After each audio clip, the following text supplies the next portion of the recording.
कोंगलगट्टू गांव में रहने वाला एक बाबू नाम का मछुआरा था।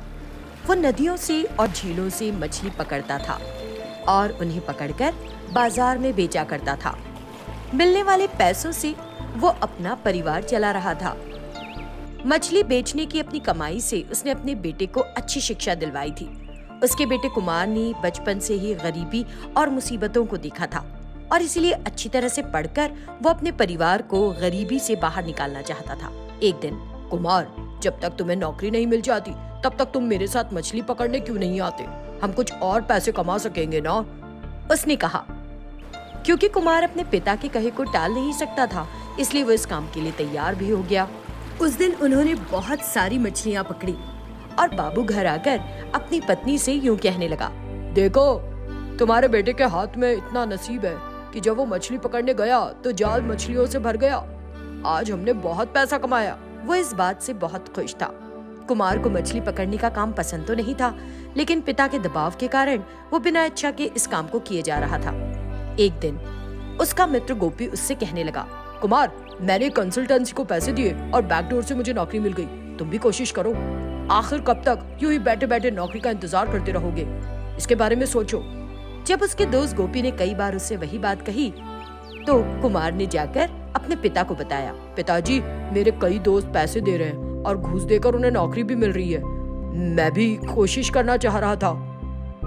तो उसके पिता बोले, तुम जो सोच रहे हो वो ठीक है, लेकिन हमारे पास क्या उनके जितना पैसा है?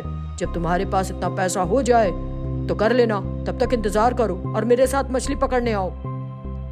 जब पिता ने वही पुरानी बात कही तो कुमार चिढ़ गया।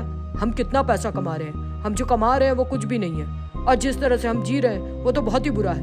क्या अच्छा है इसमें? सुबह मैं मछली पकड़ने जाता हूँ, शाम को खाना खाकर सो जाता हूँ। क्या ऐसे कहते हैं जिंदगी? क्या हमारे कुछ सपने, हमारी कुछ इच्छाएं नहीं है जिन्हें हम पूरा करना चाहते हैं? आप ही बोलिए पिताजी। इस तरह कुमार अपने पिता पर नाराज होने लगा। तो बाबू ने जाकर एक आदमी से कर्ज ले लिया और उसने वो पैसे अपने बेटे को दे दिए। लेकिन कुमार एक बोगस कंसल्टेंसी के मत्थे पड़ गया और अपना सारा पैसा गवा दिया। जब ये बात उसके पिता बाबू को पता चली तो उन्होंने उससे बात ही करना बंद कर दिया। तब कुमार ने सोचा, मैंने बेवजह अपने पापा को कर्ज लेने के लिए उकसाया।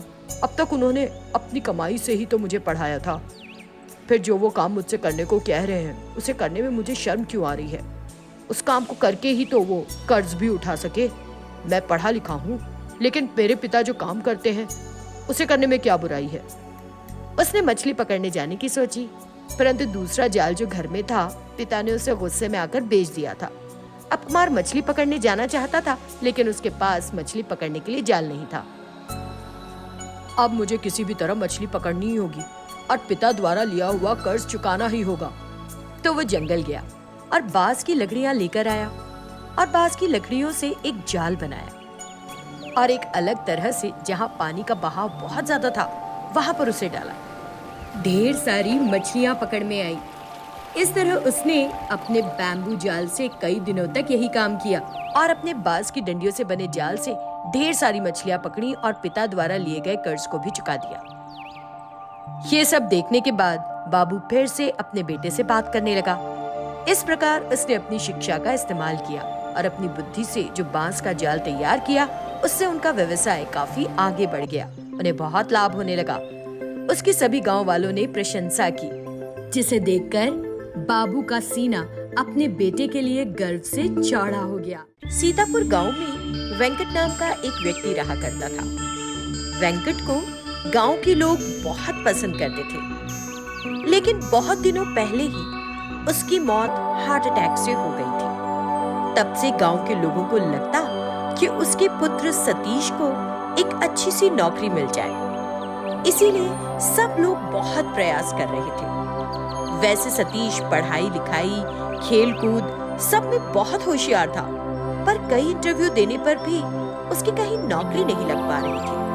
नसीब खराब था या कुछ और, पता नहीं। उसके पिता को चाहने के कारण लोग उसे जीवन में सफल देखना चाहते थे। ऐसे ही एक दिन, क्यों सतीश, और कितने दिन इस तरह बेकार घूमते रहोगे? तुम्हारी माँ भी तुम्हारे बारे में सोचते सोचते बीमार रहने लग गई है। शहर में मेरे पोते की पहचान की कंपनी में एक जगह खाली है, उसके लिए अप्लाई कर लो। मैं क्या करूं बाबा, मैं कितनी पढ़ाई करता हूँ ये आप सब जानते हैं। पता नहीं मुझसे भी कम होशियार और कम पढ़े लोगों को नौकरी मिल जाती है, पर मुझे नहीं मिलती। लेकिन ठीक है, आपके पोते का नाम पता दे दीजिए मुझे, मैं पता करता हूँ, ठीक है ना? इस तरह बहुत प्रयत्न करने पर भी नौकरी क्यों नहीं लगती, ये सोचकर सतीश और उसकी माँ परेशान है। इसी तरह दिन बीत रहे हैं। सतीश उधार लेकर नौकरी की तलाश में घूम रहा है। तब एक दिन उसकी माँ कहती है, देखो सतीश, नौकरी की तलाश में तुमने बहुत उधार ले लिया है बेटा। नौकरी जब मिलेगी तब मिलेगी, तब तक तुम पास के जंगल जाकर लकड़ियां काटकर थोड़े पैसे कमाओ। मैं पड़ोसियों को जवाब दे देकर थक गई हूँ और इस तरह तुम उधार लेने से भी बच जाओ। माँ की इस बात को सुनकर सतीश को बुरा तो लगता है, पर वो कुछ कह नहीं पाता और माँ के कहे अनुसार ही जंगल से लकड़ी काटकर उन्हें बेचकर थोड़े दिन घर चलाता है। ऐसे करते हुए कुछ दिन गुजर जाते हैं।